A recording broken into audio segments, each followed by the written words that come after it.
Hello and welcome to this week's edition of the biggest tech stories to hit Engadget.com in the last 7 days. From Engadget, my name is Matt Smith, I am the UK Bureau Chief, I am the former Japan correspondent, and I am the current wearer of this Cry for Help sweater that you can kind of see.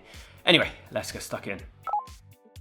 And we're starting this week with Apple's newest, almost free app, which lets you create and share custom invitations for any event or occasion. You can use your own photos or backgrounds in the app as an image for the invite, and of course, any app isn't worth its salt unless there's an AI thing. And in this case, Image Playgrounds, Apple's AI-assisted tool, is built into invites, so you can even use that to generate images for an invite if you don't have any photos.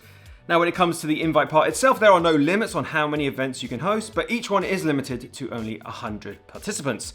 It's also possible to invite non-iPhone users. What? Now, it's a surprise feature, a surprise edition, one aimed at fun, which is something nice to see, to be honest, when a lot of these new AI features and phone updates, especially on Android, feel like they're aimed brutally, dryly at work and productivity. Also, spare a thought for all of those existing invite apps. You've probably used Evite or Partiful, and there's Luma and the rest. Well, all is not lost. For now, only paid iCloud, that's iCloud Plus subscribers, can create invites in the app. And prices start there at 99 cents a month, when others are free right from the outset. Also, it's worth noting that the web experience is pretty clunky and painful, at least for now. And from an app Apple wants us to talk about to one that it definitely does not. If you're not looking for friends and human interactions, a third-party app store called AltStore PAL has announced that a porn app called Hot Tub was now available to iOS users in the European Union.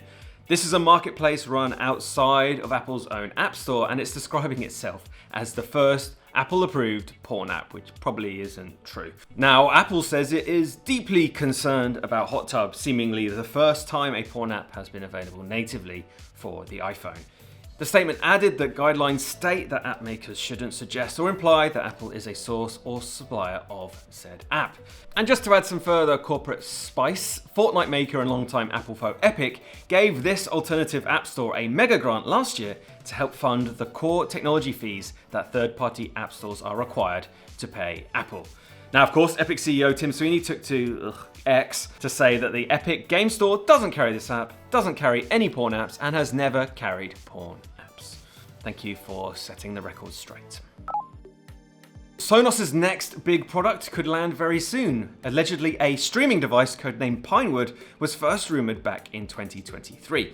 This new device will reportedly combine content from multiple services that you probably already use, like Netflix, Max, Disney+, other ones I have never heard of, in a single unified software experience with Sonos voice controls as well as a good old-fashioned remote control that you will almost definitely lose. And crucially, for Engadget people like you and me, the box will apparently have multiple HDMI ports with pass-through capability. And that means you can finally plug in absolutely everything you want to plug into your TV, including consoles, streaming boxes, other streaming boxes, more consoles, an Apple TV, and everything else. Sounds good? Well, Bloomberg originally reported last year that it could cost between $150 and $200, but more recently, sources told The Verge that it may land between $200 and $400 instead. And for comparison, the Roku Stream Bar costs only $130, while the Apple TV 4K costs $129. And I mean, Sonos could do with a win. The company also announced this week that it's shrinking its workforce by another 200 people. That's another result of Sonos' disastrous app redesign last year. That resulted in about 100 job losses and the departure of both the CEO and Chief Product Officer. Yeah, just from an app redesign. So I was born in 1980, so I grew up on Transformers, the janky Hasbro figures and cartoons, not the Michael Bay retirement fund movies. So when Eufy, a home appliance brand from Anker, said it had launched a robot vacuum that can transform into a stick vac, I was excited because I am dumb. In the end, the Eufy E20 does transform, kind of. What happens is you wrench out the motor and vacuum from inside a typical looking RoboVac disc, and that plugs into the top of a stick vac.